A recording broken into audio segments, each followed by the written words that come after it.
On devrait y This être. meeting is being recorded. Ouais, ok. Donc, une fenêtre Zoom, toujours un morceau qui manque. Voilà, donc avant de commencer cette présentation, cette session sera enregistrée, est enregistrée d'ailleurs. L'enregistrement sera publié sur la page des conversations communautaires, nos webinaires, dans les 24, enfin, plutôt, j'imagine lundi au minimum, hein.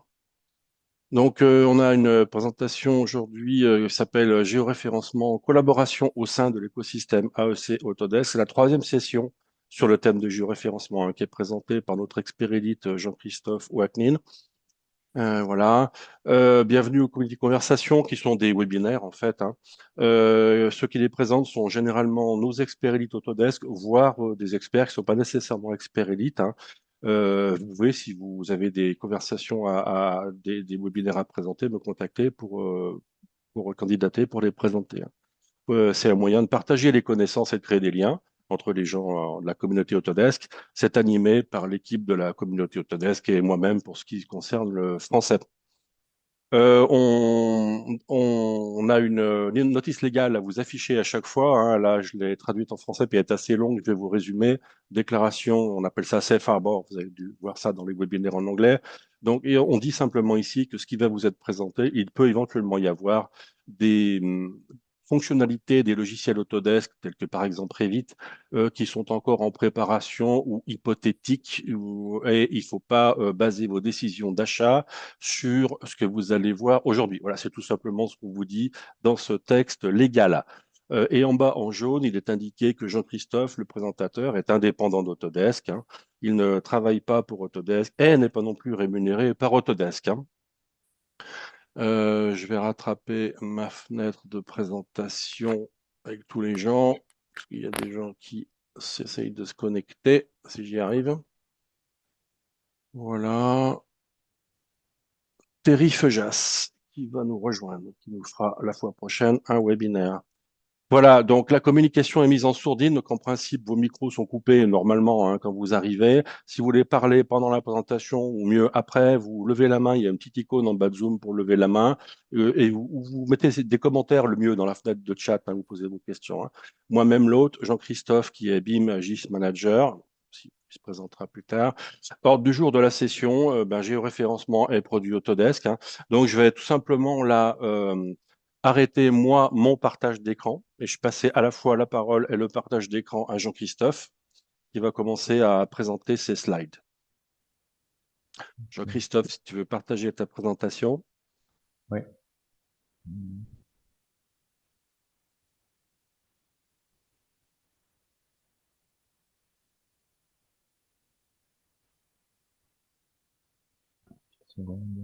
Et je te confirmerai, hein, quand on la verra.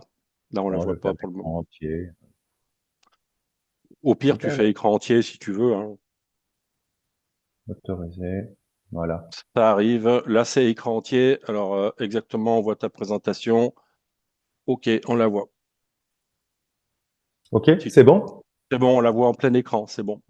Merci. Bon, je vais pouvoir démarrer. Je te Donc laisse déjà, faire. merci beaucoup de me laisser la parole. Donc effectivement, ce troisième webinaire, donc est le sujet d'une longue série.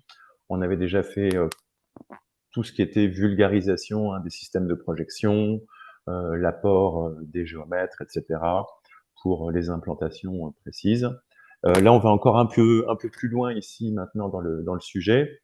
C'est comment finalement on va pouvoir, à partir de fichiers civils 3D, donc correctement géoréférencés, travailler dans un processus complètement géoréférencé à travers tout l'écosystème logiciel.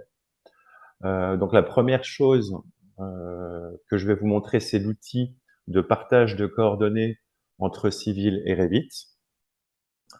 Donc la façon de faire collaborer deux outils en même temps et que finalement le logiciel de bâtiment soit piloté par le logiciel d'infrastructure. Ensuite, je vais vous montrer rapidement la publication des surfaces civiles 3D pour Revit.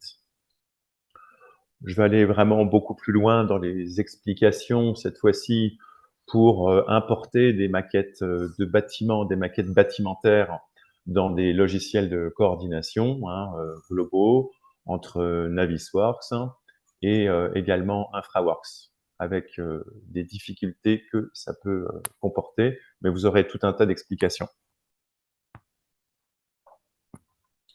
Alors, le constat, il est fait. Nous, dans le domaine de l'infrastructure, on est très amené à manipuler les coordonnées, les implantations, et on a affaire à des disciplines type bâtiment, effectivement, qui, eux, ont besoin d'un accompagnement pour que nous, géomètres, on soit assurés de la bonne implantation des bâtiments. Alors, le point de départ ici, c'est une image tout simplement sur l'outil Civil 3D. Donc, il y a un outil qui est géoréférencement capable. Et donc, on a en point de départ donc une emprise de bâtiment d'un levé topographique en 3 dimensions. Donc, s'il ne l'est pas, il va falloir le lever en 3 dimensions, les lever en 3 dimensions. Et d'un autre côté, qu'est-ce qu'on a? On a un bâtiment qui a des coordonnées au départ locales, parce que c'est un logiciel de bâtiment, donc ça va raisonner plutôt centre de gravité. L'outil que... Jean-Christophe, Oui. je t'interromps, excuse-moi. Est-ce que tu peux essayer de déplacer? Tu as une petite barre Zoom qui En masque haut. le titre des slides. Si tu peux arriver à faire ça, s'il te plaît. Ouais, ce serait bien. Quelque chose Parfait, comme ça. Très bien, merci. parfait, parfait. Alors, ici, là, donc, on se retrouve dans un contexte où on se trouve dans une maquette de bâtiment qui, lui, apparemment, il n'a pas les capacités de SIG et de géoréférencement intrinsèquement. Et donc, on voit finalement un trièdre local, vous le connaissez tous dans Revit. Donc, à la différence de, moi, l'import DWG classique pour géoréférencer, je préfère m'assurer parfaitement avec Civil 3D de la parfaite implantation de ce bâtiment. Je vais vous montrer un peu comment ça marche. Donc, c'est un plugin qui est déjà implémenté dans Civil 3D depuis plusieurs années. D'ailleurs, c'est la manière officielle qui a été édictée par Autodesk pour définir les coordonnées dans Revit. Donc ici, je survole, je vous ai dit que j'ai des élévations sur mes objets, donc j'ai des plans de précision centimétrique. L'outil est intégré dans le prospecteur civil pour ceux qui connaissent ou ceux qui connaissent pas. Donc, faut surtout pas avoir peur d'ouvrir Civil 3D. Là, finalement, j'ouvre un fond de plan topographique 2D, 3D, voilà, et je me sers de ces trièdres de coordonnées pour aller injecter les coordonnées dans Revit. Donc, je vais simplement faire quelques petites manifs. Je vais vérifier que ici, la valeur du Z du point est bien à la valeur du Z du seuil du bâtiment. Et ensuite, donc là, je vais lancer l'outil.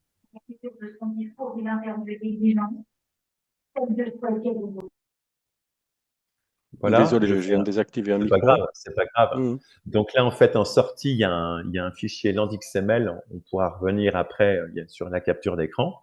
En fait, on va pouvoir injecter avec cet outil les coordonnées d'un point de base très bien choisi, ainsi qu'une longue direction d'un bâtiment. Parce qu'en fait, un bâtiment n'est pas... Enfin, on a l'habitude dans le jargon Revit, on parle de point de base, mais non, comme on définit l'implantation d'un bâtiment, c'est un point de base et sa direction par rapport au nord. Donc, c'est exactement ça qu'on envoie, en fait, par le biais du fichier LandXML. Donc, on envoie un triplet de coordonnées géoréférencées orientées.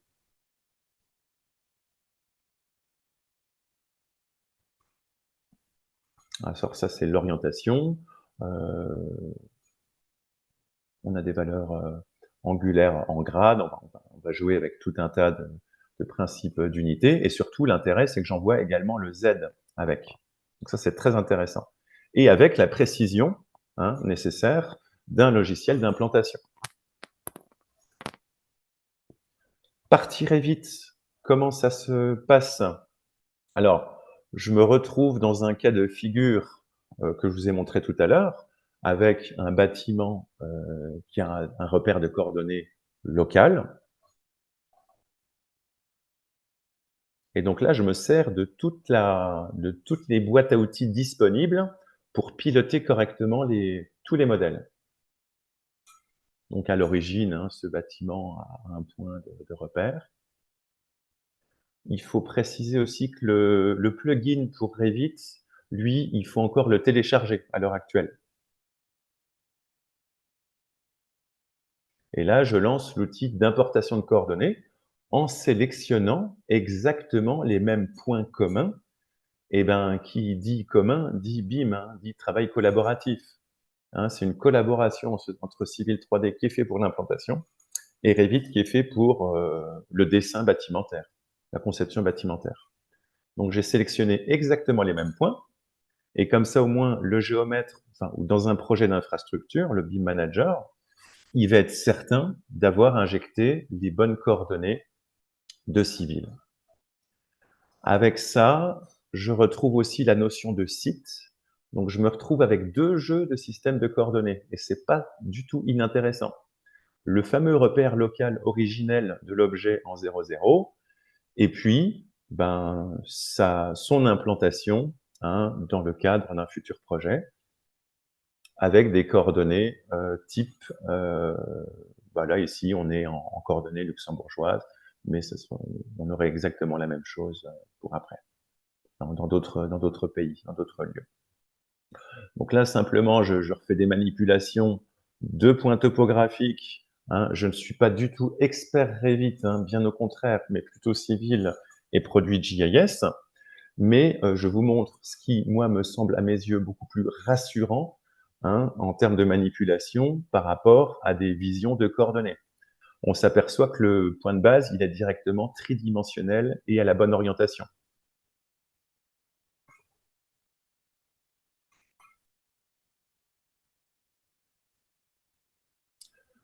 Voilà, donc typiquement, quand je prends un projet que je conçois à peu près proprement, que j'aimerais voir en tant que maître d'ouvrage, moi je veux voir une maquette très vite comme celle-ci.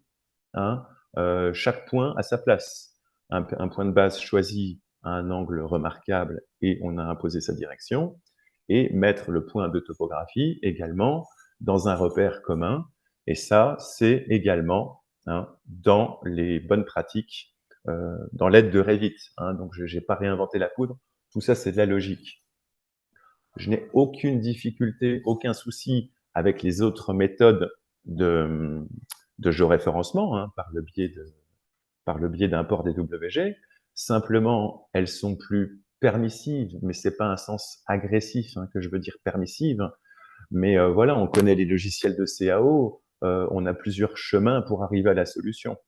Mais quand on dispose de ce jeu d'outils, finalement, on va choisir le meilleur chemin, les hypothèses les plus simples doivent être préférées. Là, ça, c'est des moyens d'assurer la pertinence des coordonnées. Autre terme, les rasoirs d'Occam, on élimine des explications non nécessaires. Là, je vous ai montré avec la démonstration là que les tridimensions et la bonne implantation étaient intégrées, et en plus, je respecte directement les principes de l'aide de Revit. Et ces points, en plus, ces points remarquables, ce point pour Revit, mais finalement, on a intégré un point de direction, vont nous servir pour la suite du travail, et ça va même poursuivre encore sa vie quand on va vouloir transposer un bâtiment type Revit dans des logiciels SIG. Tu as une petite question de Quentin. Ouais. Jean-Christophe dans le chat, je ne sais pas si tu peux la voir. Sinon, je vais te la dire. Non, je volontiers. Et quid du cas où les équipes bâtimentaires et infrastructures d'un projet n'arrivent pas à se mettre d'accord sur un point commun? Ah ben, c'est l'infrastructure qui met du poing sur la table. Il n'y a pas le choix. On est les seuls garants des implantations.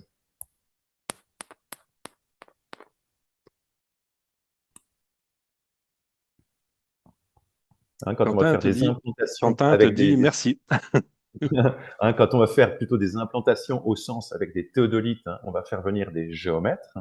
hein, OK, mais après on va raisonner, donc on va faire ça très proprement avec des coordonnées que, voilà, plein d'experts élites, maîtrisent, hein, des géomètres, des topos, ceux qui font de l'infra.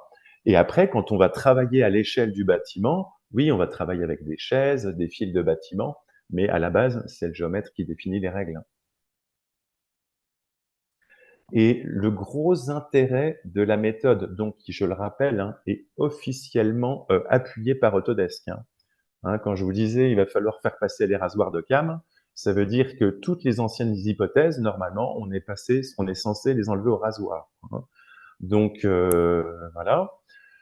Je précise que on peut à tout moment reproduire ces manipulations, hein, après coup, quand bien même le point de base a été commandé par une autre méthode, on peut refaire intervenir cet outil à tout moment et les gens comme moi seront plus que rassurés. Voilà. Ensuite, un outil qui n'est pas inintéressant, mais qui n'est pas exactement fait pour la même chose, et donc du coup, ça peut apporter de la confusion, mais c'est pas très grave. Mais c'est quand je vais vouloir utiliser la publication des surfaces vers des surfaces civiles vers Revit. Indirectement, il va intégrer un système de coordonnées au point de base. C'est pas parfait, hein, parce que j'aurais préféré qu'il ne le fasse pas, mais ce genre de pratique est très utile pour notamment les personnes qui vont devoir faire des murs en béton, des fondations et s'appuyer sur des plans de terrassement, ben, puissent avoir un lien ou une référence, hein, pour pouvoir visuellement s'accrocher précisément aux objets. Mais j'en parle quand même, et je le redis, ce point de base donc pourra être tout à fait recommandé proprement avec un très bon choix de points remarquables d'ouvrage et de direction. Donc ça peut être fait encore après. Petite remarque de Patrice Brault, le fichier XML Oui, semble très simple, on pourrait le générer à la main. oui, mais l'intérêt de l'outil, premièrement, c'est que ça se fait automatiquement. Et le problème, c'est que, oui, on peut le régénérer à la main. Et le problème actuellement, c'est que les personnes, il y a des BIM-managers en bâtiment qui font des copier-coller, donc copier à la main. Et donc, il y a des risques d'erreur quand ils font les manipulations sur les coordonnées des points de base, quoi, hein. Mais oui, on pourrait quasiment le copier à la main, il n'est pas très long. Donc la publication des surfaces civiles, euh, alors ça se passe vers ACC, hein. Alors les technologies avancent tellement vite, je ne sais plus si on dit exactement ACC, c'est Docs, c'est Santo, voilà. Donc les premiers objets disponibles, hein, par exemple pour un plan de terrassement, les premiers objets disponibles pour Revit, pour pouvoir appuyer leur construction, hein, et non pas refaire des terrassements de Revit, parce qu'il y a aussi toutes les erreurs là qui sont permissives, hein, dans cette permissivité, mais bon, qui a aussi une certaine liberté. On passe par une console web, là, une console cloud, pour pouvoir partager des disciplines ensemble. Hein, le BIM, c'est travailler ensemble et pas tout faire, je vais faire rigoler Quentin, avec Revit. Et voilà, c'est pas très. Mais c'est un intérêt, un gros travail collaboratif, ça. Hein, il y a une grosse aide et voilà, il va y avoir des nouveautés qui vont arriver très bientôt. Donc la commande, elle est assez simple. Ensuite, ici, je fais simplement une consultation de la surface sur ACC. Hein, donc je vais pouvoir produire également tout ce qui est plan, hein, naturellement, modèle 3D, et on parlera de coordination plus tard. Et je retrouve bien sûr les propriétés civiles, hein, avec des bonnes cubatures, des bonnes surfaces, les bons types d'objets. Et une fois que la surface est publiée dans ACC, elle devient disponible pour appel dans Revit. Hein, non pas que pour copie, hein, mais pour appel. Pour s'il y en a qui aiment bien copier, hein. Quentin, je pense que...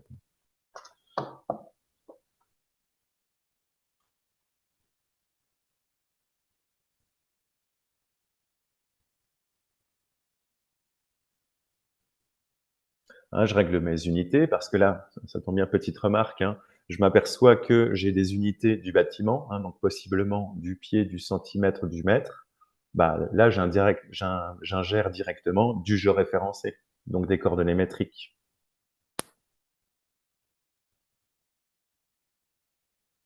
Bon, après, je choisis mon niveau. Hein, voilà, encore. Alors là, oui, solide topographie. Alors là, petit clin d'œil, ça a évolué un petit peu le type d'objet qui est disponible. Bon, bah, ça peut faire, ça peut porter un intérêt, hein, mais le fait qu'il l'intègre en topo solide, ben, on s'aperçoit que finalement, il va ramener un terrain avec une valeur finie de niveau. Alors bon, ça peut aider pour ce qui n'est pas possible en théorie, hein, c'est pas des couches géologiques, hein, mais ça peut avoir un intérêt pour faire des coupes. Hein, l'intérêt toujours de ça, c'est de faire des plans. Même si le niveau du sol, du sous-sol ne sera pas bon. Voilà, et encore une façon permissive, hein, laissée par Autodesk. Et ça n'a rien de méchant, hein, pour ramener des coordonnées dites partagées. Là, je vais passer à la suivante. Alors, on va maintenant parler de la coordination, hein, puisque le but, c'est la collaboration, la coordination. Et puis, je vais vous montrer en particulier un exercice qui n'est pas si simple et qui n'est pas tout le temps montré à Autodesk Université parce que c'est pas maîtrisé non plus. C'est l'import correct de modèles Revit dans des modèles globaux, que ce soit dans Navisworks, dans InfraWorks ou dans ArcGIS. Hein, mais c'est pas un souci, hein, on est là pour aider avec les outils d'infrastructure.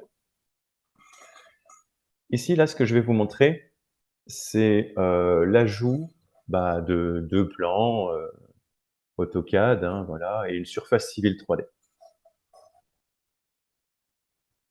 Et ensuite, je vais vous montrer les possibilités, des deux possibilités différentes, et on va retrouver le vocabulaire de Revit, finalement, dans la notion de site, des deux façons d'importer des maquettes de bâtiments. En fait, vous avez vu que quand j'ai fait l'outil d'import de coordonnées, je pouvais switcher entre deux états d'un bâtiment, soit ses coordonnées locales, soit ses coordonnées partagées. Et bien, on retrouve ce même vocabulaire ici dans les options de Navisworks. Dans lecteur de fichiers Revit, on retrouve le même vocabulaire que l'on comprend très bien une fois qu'on s'y intéressait pendant longtemps. Et donc là, je choisis naturellement partager, hein, parce que je vais partir du principe que le bâtiment est super bien géoréférencé. Hein, voilà, j'ai bien donné les bons points de base, une grande direction, donc il vient se juxtaposer exactement.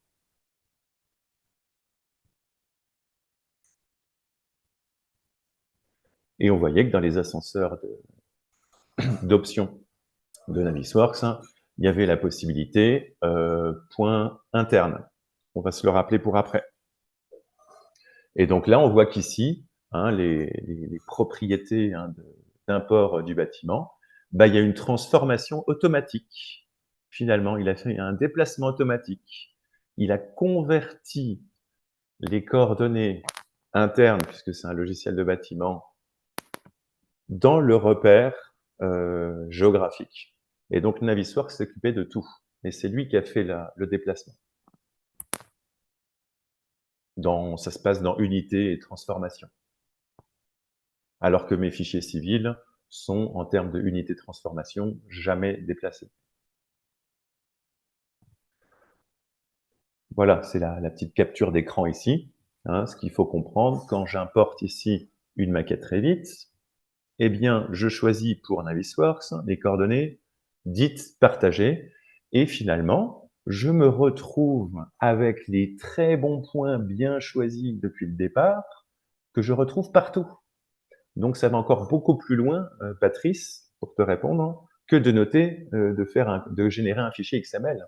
C'est, je retrouve ces chiffres partout. Et avec des précisions de logiciels de topographie, à la base. Jean-Christophe, peut-être à Ouais, propos des coordonnées, on a une remarque de Terry Feujas dans le chat. Elle est un peu longue. Est-ce que tu peux arriver à afficher ton chat ou pas? Sinon, je te la lirai. je veux Ton, bien, je préférerais, mais oh, je vais Allez, la... je te lis. Terry nous dit, elle est architecte. Dans mon cas, et étant donné que je travaille avec des plans de géomètres qui sont en général en DWG, la Oui? procédure que j'applique est d'extraire les données X, Y, Z et de positionner un point de base 000 sur le plan AutoCAD de base. De cette Mhm. façon, ce fichier servira de référence pour toutes les équipes qui vont lier ce plan au plan du projet Revit et importer les coordonnées du plan AutoCAD. Aucune erreur possible dans ce cas-là. Avant, quand nous travaillions sur AutoCAD, nous avions un point précis fixé sur un calque verrouillé que tout le monde pouvait retrouver avec l'insertion d'un XREF. Euh, Réponse, les rasoirs de cam, on élimine les explications supplémentaires et un bâtiment est défini par une position, par un point de base et une grande orientation. C'est l'explication la plus simple. Et en fait, c'est l'explication d'Autodesk. Hein. C'est leur point de vue, hein, officiel. Simplement, oui, toutes les techniques sont possibles, hein, parce qu'on ne va pas empêcher les gens de travailler. Regarde, Quentin, par exemple, pour refaire, on en a parlé la dernière fois avec Gilles et Tom Gaspard, il y a des architectes qui veulent ramener des modèles InfraWorks dans Revit. Hein, tout est permis. Mais voilà, les outils sont capables d'un peu tout faire. Hein, je suis parfaitement d'accord avec la remarque euh, de l'architecte, mais quand on a des moyens simples, bon, on utilise la manière la plus simple. Pardon. C'est bon, je te remercie. Voilà, voilà. Et je n'ai rien du tout contre, hein, mais on retrouve, voilà, finalement, toute cette mécanique des chiffres qui vont suivre le projet jusqu'au bout. Donc, s'il y a un problème dans l'implantation, bah, je vais pouvoir aller regarder. Hein, ça va me faire des contrôles.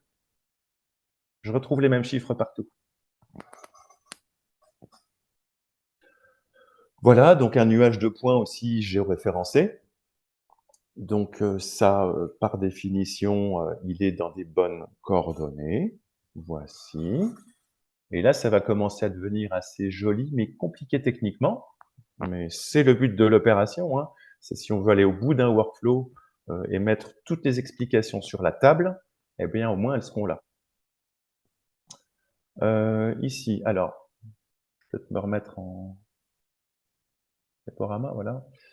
Donc là, oui, simplement, j'ouvre encore un autre software qui permet de faire d'autres choses, hein, qui va servir de transposer des nuages de points d'un environnement à l'autre. Et c'est une très bonne chose aussi de déclarer ces nuages de points, de déclarer la géodésie des nuages de points. Hein, parce que, bon, ça, c'était d'autres webinaires, mais la reprojection serait possible pour mes amis experts en géomatique. La reprojection de nuages de points serait possible dans tout environnement compatible avec InfraWorks ou, ou un autre logiciel SIG. Donc ici, je précise que je déclare le système de coordonnées de mon projet.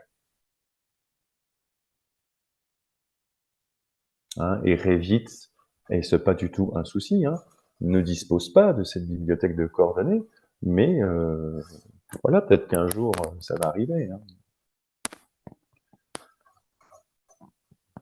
Ça n'est pas interdit.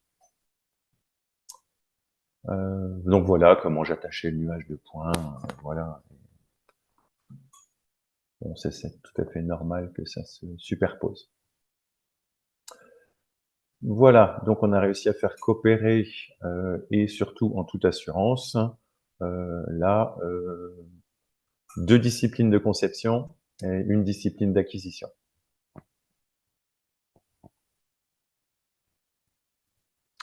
Alors, une possibilité, et les technologies avancent, hein, donc maintenant on a d'autres possibilités, mais ça, par exemple, déjà, je pratiquais à l'époque des coupes hein, dans Navisworks que je publiais sur ACC. Hein, donc on pouvait tout à fait publier des documents NWD dans Navisworks.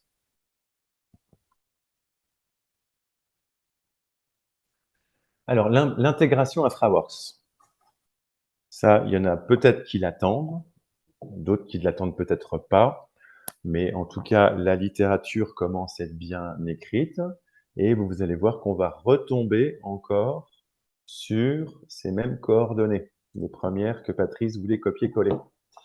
Alors, je vous ai parlé des options hein, et du vrai jargon Revit, hein, coordonnées internes, coordonnées partagées, hein, comment ils devraient être utilisés. Ça, je vous ai déjà montré dans Navisworks, effectivement. Et là, le but du jeu, ça va être d'importer maintenant, rendre SIG compatible, on va dire, des maquettes Revit, les intégrer dans Infraworks. Donc là, je vous remontre une fois ici, pour les options de fichier Revit, partager. Et vous allez voir ce qui se passe quand je vais vouloir les intégrer dans Infraworks. Alors, là, simplement, je fais une pause, c'est pas si c'est forcément très bien. Parce que, bon. Là, je vais importer un fichier Revit dans Infraworks. Je me retrouve dans le repère de l'objet géoréférencé grâce à Civil. Et donc, hein, je suis dans ce contexte-là. Alors, je vais peut-être être trop... Je ne me rappelle plus exactement. Ouais, c'est ça, je suis dans ce contexte-là.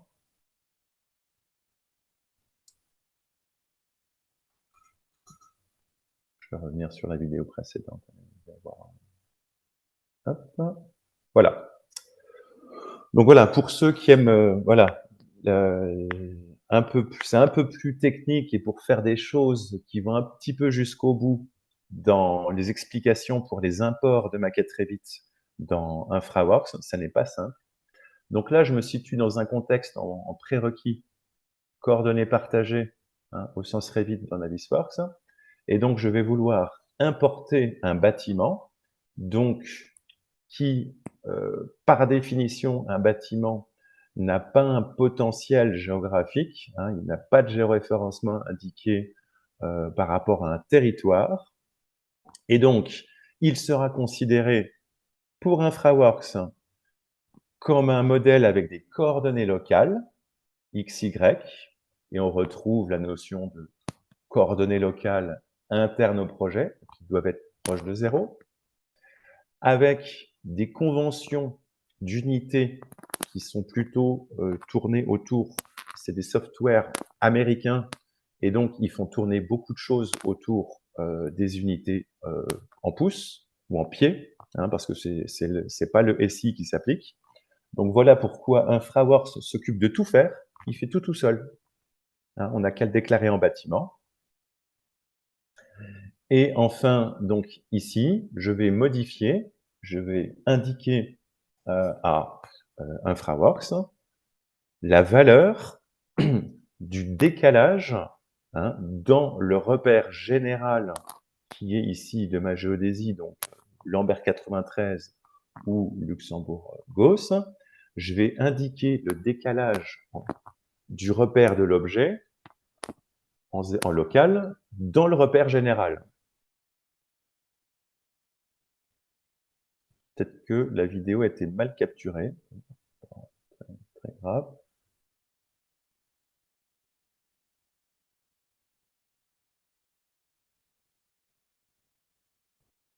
Voilà, ici, pardon. Hein, c'est ici, donc là, quand je suis en coordonnées hein, partagées, je vais indiquer, c'est la grande différence. En interne, je réindiquais en coordonnées internes la valeur de l'offset local entre le point interne et le repère général qui est ici du Luxembourgos. Alors, avec malheureusement des choses qui se passent.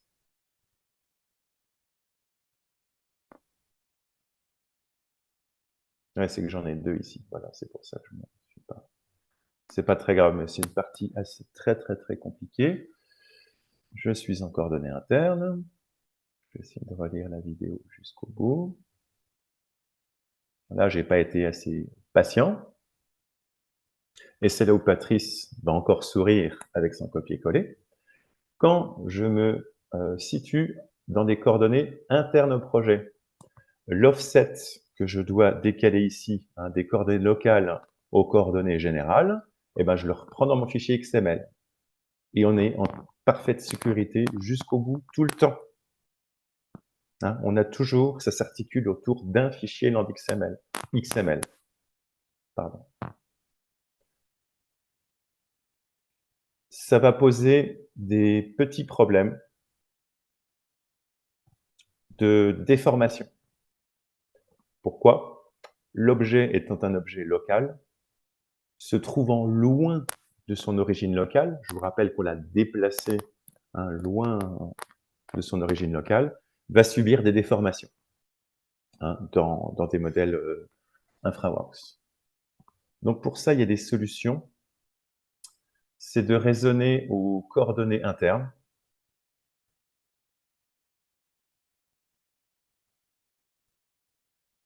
Regardez où. Donc plutôt coordonnées partagées.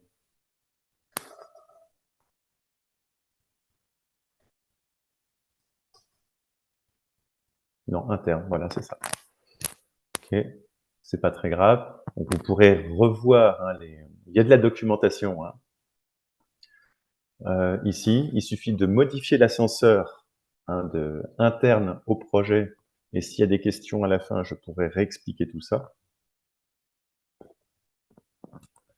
Pour limiter les déformations du bâtiment importé, parce qu'il subit des offsets trop importants de distance.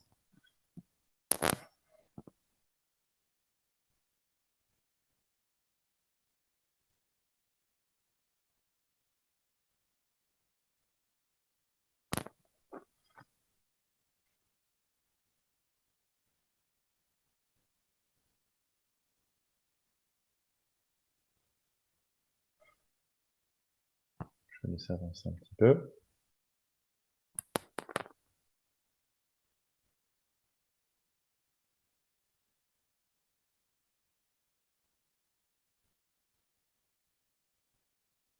Donc là, c'était en interne au projet, c'est pas grave, j'ai fait une erreur. Mais quand j'étais en coordonnées partagées, oui, j'avais un offset de 0,0, pardon, quand j'étais en coordonnées partagées. Ici, de travailler en interne, ici, je remets le bâtiment beaucoup plus proche de là où il devrait être, et là, je fais un copier-coller des valeurs. Et il aura l'avantage d'être moins déformé.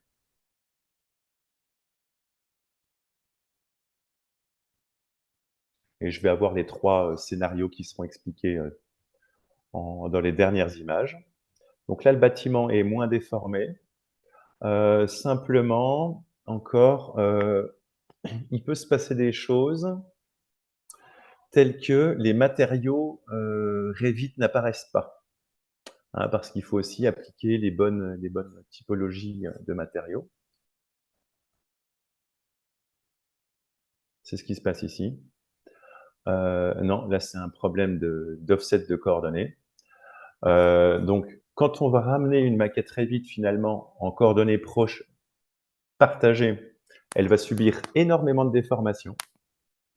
Solution, on va utiliser la possibilité de l'importer en coordonnées internes et on va simplement copier-coller les valeurs de notre fichier XML. Et pour voir apparaître les matériaux qui ont été oubliés dans la modélisation, on va passer par un autre format qui est le FBX et qui, lui, nécessairement, subira, comme une maquette Revit originel des coordonnées internes, puisque c'est des logiciels qui raisonnent objet.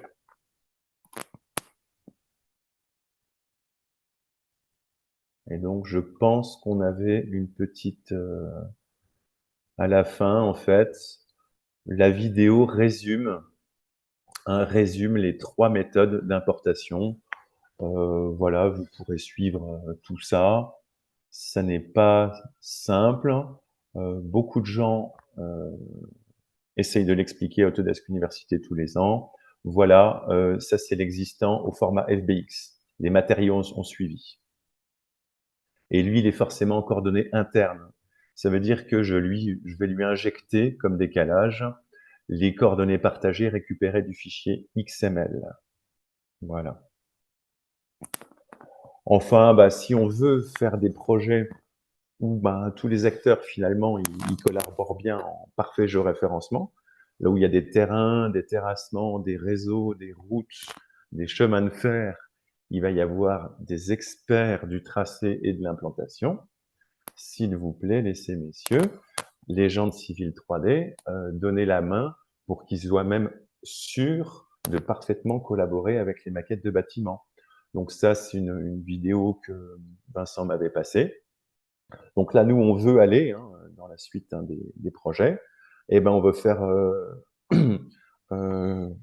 faire collaborer dans ACC toutes les disciplines et plus que Revit finalement. Mais on est obligé de passer par beaucoup de demandes, voilà, bah, pour principalement déjà au moins asseoir les coordonnées du projet, et ça fait gagner beaucoup plus de temps après à tous les acteurs. Voilà, une petite vidéo là qui est assez intéressante, avec des bassins, des réseaux, un peu toutes les disciplines, des maquettes de bâtiments.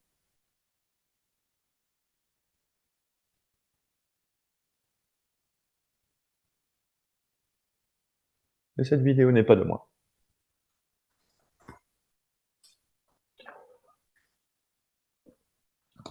Pour ma part, Patrick, les autres, j'en ai terminé. Oui, alors bon, déjà, il y avait dans le chat une remarque de Terry. Oui, Je ne sais pas, est-ce que tu as encore à partager des slides ou est-ce que tu peux essayer d'afficher ton chat pour lire la remarque de Terry ou pas? ouais, ouais, Tu as le ok, bouton de pardon. chat dans Zoom, essaye de faire ça. Oui, oui, oui, voilà. Et puis la remarque est assez longue, donc pour ça je te Oui, oui, oui, oui. demande d'essayer de la lire. Problème. Voilà. Après, Alors, Myriam. tu peux arrêter ton partage toi-même, hein, ton partage d'écran là pour le moment, hein, quitte à le refaire plus tard, hein, c'est nécessaire. Ouais. Non, non, j'en ai pas besoin là. D'accord, bah, tu peux faire arrêter le partage. Tu dois avoir un bouton rouge dans ton Zoom pour ça. Ok, Voilà, c'est ça. Comme ça, on repasse sur les vidéos et tu dois avoir la fenêtre chat avec la remarque de Terry. ok. Alors, Et puis, Terry, ah, déplace la barre. Merci. Le fichier XML semble très simple. On pourrait le générer à la main. Oui, excellente remarque. ça Mais la c'était finalité de cette histoire, c'est qu'on s'en sert jusqu'au bout. ouais, ouais. Ça Ah, c'était la remarque de Patrice. Tu descends un je peu sais. dans les chats et tu Ah oui, as l'avant-dernière commentaire. oui, oui, oui. Il y a même, tu vois, tu regardes un peu les derniers commentaires en fait, hein. Oui. Alors, remarque de Quentin. Pour l'intégration des maquettes Revit dans les logiciels de SIG. Oui, oui, oui, oui, oui. Voilà, ça c'est une bonne remarque, mais ça mélange les deux domaines, hein. La plupart des architectes, eux, connaîtront pas les fichiers PRJ finalement, parce que c'est pas les mêmes métiers à la base. Simplement que les logiciels vont commencer à converger ensemble pour que, en fait, en gros, c'est même maintenant, les logiciels SIG 3D sont capables de recevoir tous les BIM, tout le BIM. Et pour cela, ils ont besoin de déclarer le géoréférencement. Et c'est pour ça que maintenant, on va voir des fonctions arriver pour déclarer finalement des fichiers relatifs à la projection, hein, des maquettes bâtimentaires. Ceux à qui on répond suite à leurs questions, leurs commentaires, vous pouvez allumer vos micros, hein, et vos caméras naturellement, pour répondre en direct par la voix. Il n'y a pas de problème. Je te laisse poursuivre la lecture des remarques, Jean-Christophe, dans le chat. Oui, oui, oui. Alors, Terry, oui. Alors, le point topo dans ce cas, euh, je travaille avec des plans géométriques sur voilà, que j'applique et d'extraire les coordonnées. Voilà. Oui, ça servira de référence. Celle-là, je l'ai lu, mais c'était pour Navisworks. Pardon.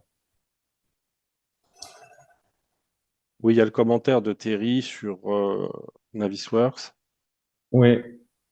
Si nous n'avons pas un amont, un point de base fixé, eh ben moi, j'appellerais pas ça de point de base. Je me reporterai à la figure où on avait le point de topographie. C'est ce qui est demandé par l'éditeur, hein, les bonnes pratiques. Mais voilà, tellement tout est permissif, c'est normal. Patrice fait de l'AutoCAD depuis 80 ans, c'est impossible. On n'est pas deux personnes à produire un même plan AutoCAD. C'est pas Tu, possible. tu exagères un peu, Christophe. 80 ans. Oui. Non, depuis des années. Voilà. Oui, oui, bien sûr, on s'entend. C'est impossible. Impossible. OK. Et puis, justement, une petite remarque de Patrice à la fin du chat. Oui. Alors, en tout cas, moi, j'ai jamais eu aucun problème avec mes maquettes très vite. Hein. Et comme je disais, moi, je repasse toujours un coup de shared reference coordinate hein, parce que je veux être sûr. Hein, et on peut corriger les maquettes à tout moment, les mettre bien. Alors, ensuite, Patrice, des nouvelles versions. Ah, il y a tellement de questions, c'est cool. Ouais.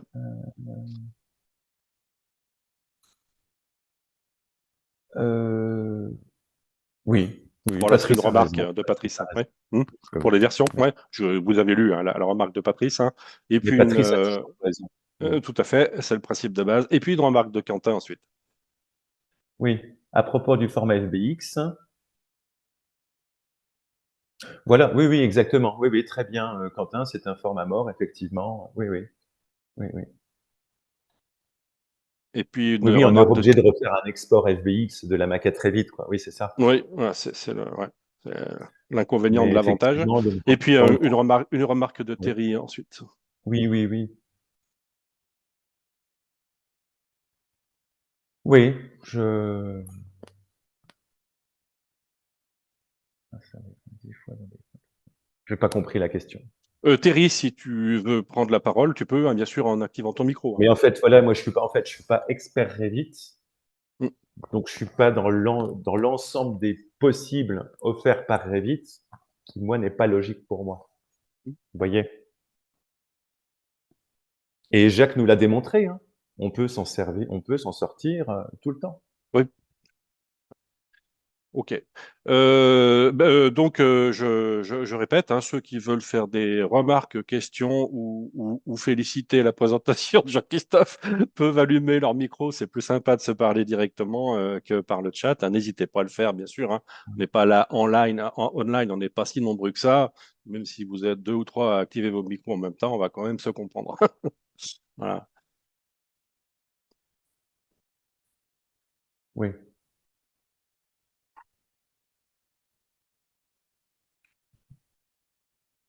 Oui, Olivier Ekman se joint à nous un petit peu tard, mais il regardera l'enregistrement, c'est sûr.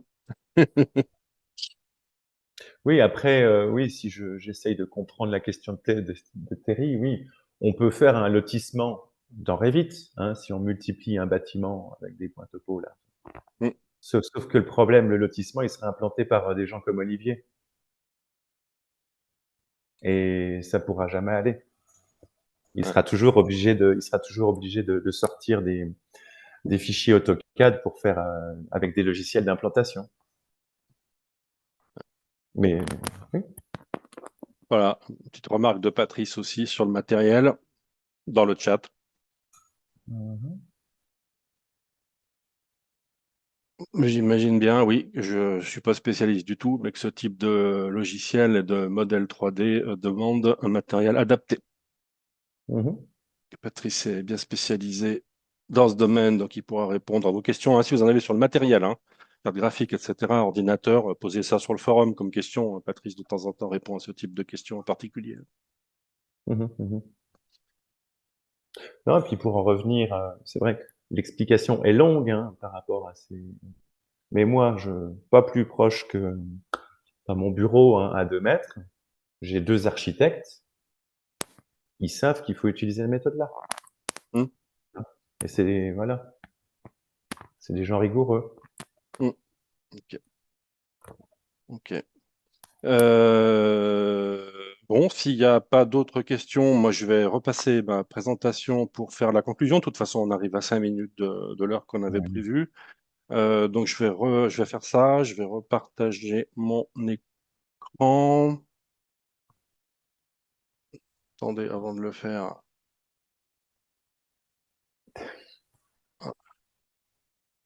je passe sur la bonne slide.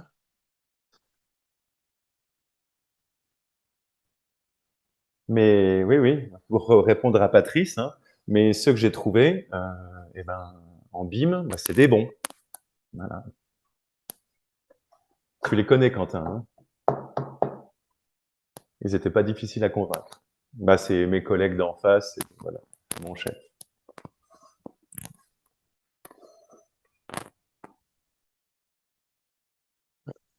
C'est Seconde, peut-être le côté voilà. allemand, ça, tu vois. Plus rigoureux. Donc, merci bien pour ceux qui nous ont rejoints, une quinzaine de personnes hein, pour le live. Sachant qu'on a eu, je vous le dis, beaucoup plus d'inscriptions, de gens qui sont inscrits à ce webinaire, mais vous devez sans doute le savoir, en particulier ceux qui ont organisé eux-mêmes des webinaires, on a toujours énormément plus d'inscrits que de gens dans le live. C'est comme ça pour tous les webinaires, sans aucune exception. Ça montre d'une part que les gens ne sont pas forcément disponibles pour voir le live au moment où le live est là, d'une part. Ça montre que certains d'entre eux oublient de consulter le live, problème de calendrier, de rappel, de choses comme ça. Voilà, je le signale quand même. Marquez bien ça dans vos calendriers si ce n'est pas le cas. Et puis, ça montre aussi, puisqu'on a eu quand même plus de 60 inscrits pour cette vidéo, pour ce webinaire, l'intérêt pour ces sujets, celui, je parle du géoréférencement, avec toutes les variantes qui nous ont été présentées depuis 3 sessions pour Jean-Christophe. Hein, ce webinaire est le troisième de la série présentée par Jean-Christophe. Les autres sont disponibles sur le forum Revit et BIM français et sur la chaîne YouTube Autodesk France dans la playlist qui s'appelle Les vidéos de la communauté. N'hésitez pas, si vous n'avez pas vu les deux autres, naturellement, c'est une suite, hein, à aller les voir. Hein. Voilà. Donc, merci bien de nous avoir rejoints. Merci de vos commentaires. Bon, les conversations communautaires, on appelle ça comme ça en français, parce qu'en anglais, on dit community conversation. C'est le terme qu'on a choisi, nous, en interne, Autodesk, pour ce type de vidéo. Servent à partager vos connaissances. Visitez la page des conversations communautaires pour en savoir plus. Alors, si vous allez sur les forums français Autodesk, la liste de tous les forums, hein, AutoCAD, Fusion, machin, Revit et BIM, tout en bas, il y a community conversation. C'est là que vous trouverez les enregistrements passés et les webinaires futurs. Et vous pouvez naturellement vous enregistrer pour y participer. Hein. Si vous-même, vous ou quelqu'un que vous connaissez, souhaitez présenter un webinaire, comme Jean-Christophe l'a fait aujourd'hui, eh bien, bien sûr, je serai très heureux d'accueillir votre proposition. Vous me contactez en privé, hein, patrick.autodesk.com, pour que je puisse quelqu'un se joint à la conversation. Un petit peu tard, mais là, je viens de l'admettre. Voilà, on est tout heureux de présenter des webinaires. Hein. Et puis une slide de conclusion là, qui est un peu longue. Hein. Vous n'allez pas lire ça maintenant, mais ça sera dans l'enregistrement, bien sûr. Vous pouvez partager vos connaissances sur les forums. Bon, ça, j'explique pas. Vous connaissez les forums. autodesk.fr/forums au pluriel, hein, si vous avez un doute pour les trouver. Connecter les groupes communautaires et connecter avec vos pairs, ça c'est un projet qui est un peu, je ne vais pas en parler parce qu'il est un peu en sommeil, on va dire maintenant pour l'instant. Participer au blog de la communauté. Il sera très bientôt en français, notre blog. Très bientôt. Là, j'imagine, ça va arriver dans les 2, 3 semaines qui viennent. Je vous ferai passer tout ça naturellement sur les réseaux sociaux et sur nos forums. Vous en parlerez plus tard. Suivez le blog de Community Journal. Il y a 2 blogs communautaires. Vous trouverez tout ça dans les ressources de la communauté. Pour ceux qui sont étudiants ou professeurs enseignants, hein, vous savez qu'il y a un programme éducation qui permet d'avoir des licences éducation, entre autres, hein, et puis un support technique particulier pour les gens de l'éducation. Ça existe. Hein. Donc, si vous êtes concerné, vous voulez des infos, bah, demandez-moi, simplement, je vous les donnerai. Et ne manquez pas le prochain épisode des conversations communautaires. Suivez-nous sur Twitter, en haut à droite. On a un compte Twitter hein, que je mets à jour, la communauté Autodesk francophone. Si vous êtes Twitter, enfin X plutôt, pardon. Suivez-nous sur Facebook. On a une page Facebook de la communauté. On a naturellement plutôt, les gens me suivent plutôt sur LinkedIn. Je poste quasiment tous les jours des choses sur LinkedIn, sur mon profil. Hein. Et puis, rejoignez nos groupes Facebook. Alors, on a un groupe Facebook, mais rien à voir avec le sujet de Jean-Christophe. C'est pour les gens qui sont dans Fusion, j'allais dire 360, je ne le dis pas puisque le logiciel a été renommé il y a 4 jours, dans Fusion. Pour ceux qui sont là-dedans, c'est une petite parenthèse, on a un groupe Facebook. Voilà, bah, je vous remercie. Hein pour votre participation, ceux qui se sont rappelés et qui ont fait l'effort de venir aujourd'hui, naturellement, dont l'intérêt est, vous l'avez vu, de faire des commentaires, de poser des questions ou de faire simplement des remarques. C'est l'intérêt, je trouve, en particulier, à part le fait de se voir en direct, hein, de faire le live, c'est surtout quand même ça pour moi qui est intéressant. C'est pour ça d'ailleurs hein, qu'on n'avait pas appelé nos webinaires, mais community conversation, conversation communautaire, hein, entre parenthèses. La raison pour laquelle on n'avait pas choisi le terme de webinaire. Le webinaire qui est un terme qui est plutôt en fait ce qu'on appelle un séminaire. Hein comme dans les amphis en université. Hein. Le webinaire, c'est plutôt ça généralement. On peut poser des questions, certes, mais le but n'est pas tellement de discuter un petit peu à bâton rompu, comme parfois on peut le faire dans ce type de réunion. Et je termine par une remarque technique. Vous êtes sur Zoom, le logiciel que vous connaissez sans doute tous pour les téléréunions. Il y a 2 modes dans Zoom. Il y a le mode webinaire et il y a le mode réunion. Là, on utilise le mode réunion. C'est plus participatif. Juste une petite remarque technique. Hein. Alors, il y a des nouveaux commentaires qui sont apparus. Eh bien, on dit merci. Jean-Christophe, tu peux lire dans le chat les derniers commentaires.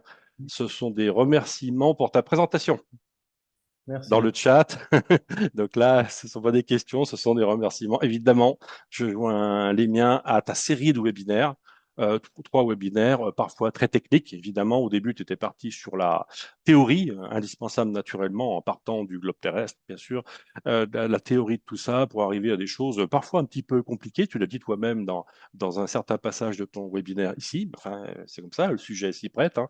Je pense que ces 3 webinaires, plus celui de Jacques Rigal, qui a eu lieu il y a très peu de temps, l'expérience de l'architecte pour signer dans ces sujets, a permis quand même de survoler pas mal de choses, je trouve, hein, quand même. C'était assez dense, mais enfin, le sujet s'y prête, bien sûr. Hein. Et bien sûr, on peut continuer ces conversations sur le forum, naturellement, où sera publié ce webinaire dans quelques jours. Et puis, si vous avez des questions qui sont sur le thème de géoréférencement, mais qui n'ont pas été traitées, j'en doute un peu, mais enfin, traitées par nos différents intervenants experts, ben, bien sûr, vous lancez le sujet. C'est fait pour ça sur nos forums. Hein, nos experts élites en particulier et les gens impliqués dans ce domaine-là seront bien sûr très contents de vous répondre. Hein, voilà. Donc, je vous remercie tous et puis on va mettre fin à l'enregistrement ici. Et voilà, bonne journée ou bonne soirée, ça dépend. Bonne matinée, ça dépend où vous êtes. Allez, au revoir à tout le monde et merci bien de votre participation. Merci.